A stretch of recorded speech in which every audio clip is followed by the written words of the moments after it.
അസ്സലാമു അലൈക്കും വറഹ്മത്തുള്ളാഹി വബറകാതുഹു.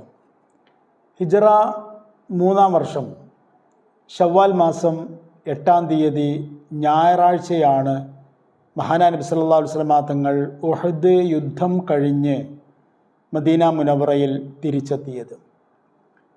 പക്ഷേ മദീനയിൽ സ്വന്തം വീട്ടിലും സ്വന്തം പള്ളിയിലും തിരിച്ചെത്തിയെങ്കിലും നബിക്ക് മാനസികമായ ഒരു സമാധാനമുണ്ടായിരുന്നില്ല. കാരണം യുദ്ധം കരുതിയതുപോലെയല്ല അവസാനിച്ചത്. ഒരാളും വിജയിച്ചു എന്ന് പറയാൻ കഴിയില്ല, എന്നാൽ പരാജയപ്പെട്ടു എന്നും പറയാൻ കഴിയില്ല. അതുകൊണ്ട് മഹാനായ നബി സല്ലല്ലാഹു അലൈഹി വസല്ലം തങ്ങളുടെ മനസ്സിൽ വലിയ ആശങ്ക നിലനിൽക്കുന്നുണ്ടായിരുന്നു. ആശങ്ക നീറിപ്പുകയുന്നുണ്ടായിരുന്നു. മറ്റൊന്നുമല്ല, ശരിക്കും മക്ക സൈന്യം വലിയ വാശിയോടെ, വലിയ ഒരുക്കത്തോടെ, വലിയ പ്രതികാരവാജ്ഞയോടുകൂടെയാണ് യുദ്ധത്തിന് വന്നത്. പക്ഷേ അവർ കരുതിയ രൂപത്തിലുള്ള ഒരു വിജയം നേടാൻ കഴിഞ്ഞിട്ടില്ല. അതുകൊണ്ട് തന്നെ അവർക്ക് ശക്തമായ നിരാശയുണ്ടാകും.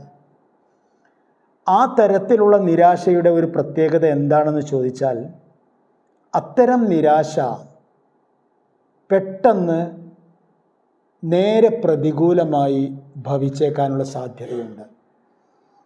അതായത് അവർ പിന്തിരിഞ്ഞോടിയിരിക്കുകയാണ്. ഇപ്പോൾ മക്കായിലേക്ക് അവർ പോകുന്നതിൻ്റെ ഇടയിൽ ഏതെങ്കിലും ഒരു സ്ഥലത്ത് അവർ വിശ്രമിക്കാൻ നിൽക്കുമ്പോൾ അവിടെ സ്വാഭാവികമായും ഒരു വിശകലനം ഉണ്ടാകും. അപ്പോൾ ചില ആൾക്കാരെങ്കിലും കുറ്റപ്പെടുത്തും, ആക്ഷേപസ്വരങ്ങൾ ഉയരും. ആ ആക്ഷേപവും കുറ്റപ്പെടുത്തലുമെല്ലാം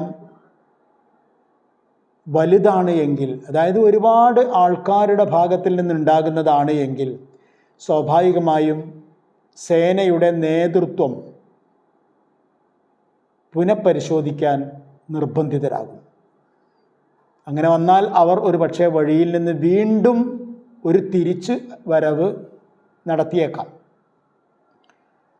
അതുകൊണ്ട് മഹാനായ നബി സല്ലല്ലാഹു അലൈഹി വസല്ലം തങ്ങൾ കാര്യങ്ങൾ അകലം കണ്ടു. നബി മദീനയിൽ പ്രഖ്യാപിച്ചു, എല്ലാവരും ഇറങ്ങാൻ വരട്ടെ, എല്ലാവരും വിശ്രമിക്കാൻ വരട്ടെ. നമുക്ക് മക്കയിലേക്കുള്ള വഴിയിലൂടെ, മക്ക സേനയുടെ പിന്നിലൂടെ നമുക്ക് കുറച്ചങ്ങോട്ട് പോകാനുണ്ട്. അതായത് നബി പറഞ്ഞതിൻ്റെ അർത്ഥം യുദ്ധം അവസാനിച്ചിട്ടില്ല എന്നായിരുന്നു. നബി ഒപ്പം പറയുകയും ചെയ്തു, ഉഹദിലേക്ക് യുദ്ധത്തിന് വന്നവർ, ഉഹദിൽ യുദ്ധത്തിന് ഉണ്ടായിരുന്നവർ, അവരെല്ലാവരും ഇപ്പോൾ മരണപ്പെട്ടവരൊഴികെ ബാക്കിയുള്ള എല്ലാവരും ഇപ്പോൾ വരണം, എത്ര പ്രയാസമുണ്ടെങ്കിലും വരണം. മഹാനായ നബി പ്രഖ്യാപിച്ചു.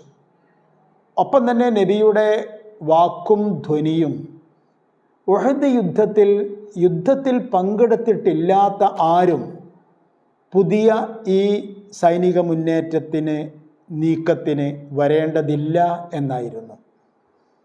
അത് സ്പഷ്ടമായും മനസ്സിലാകുകയും ചെയ്തു.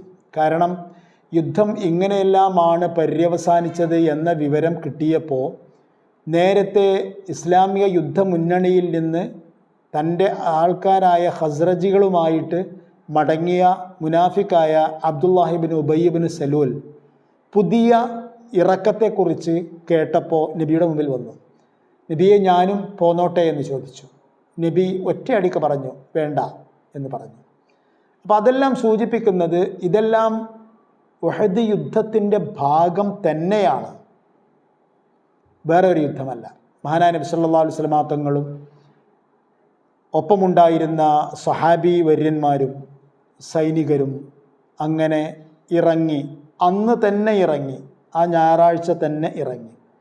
അവർ നേരെ പോയത് മക്കായുടെ ദിശയിലേക്കായിരുന്നു. അവർ ഏതാണ്ട് ഒരു 8 മൈലോളം നടന്നതിന് ശേഷം അവിടെ ഒരു സ്ഥലത്ത്, സൗകര്യപ്രദമായൊരു സ്ഥലത്ത് തമ്പടിച്ചു. ഒരു സൈന്യത്തിന് തമ്പടിക്കാൻ ആവശ്യമായ വെള്ളം, തണൽ തുടങ്ങിയ ഒരുപാട് ഘടകങ്ങൾ നോക്കാനുണ്ട്. അതെല്ലാം നോക്കിക്കൊണ്ടായിരുന്നു അവർ തമ്പടിച്ചത്. ആ സ്ഥലത്തിൻ്റെ പേര് ഹംറ ഉൽ അസദ് എന്നായിരുന്നു. അതേസമയം നബിയുടെ കണക്ക് കൂട്ടലുകൾ തെറ്റായിരുന്നില്ല. കാരണം പറയാം. അസ്സലാമു അലൈക്കും വറഹ്മത്തുള്ളാഹി വബറകാതുഹു.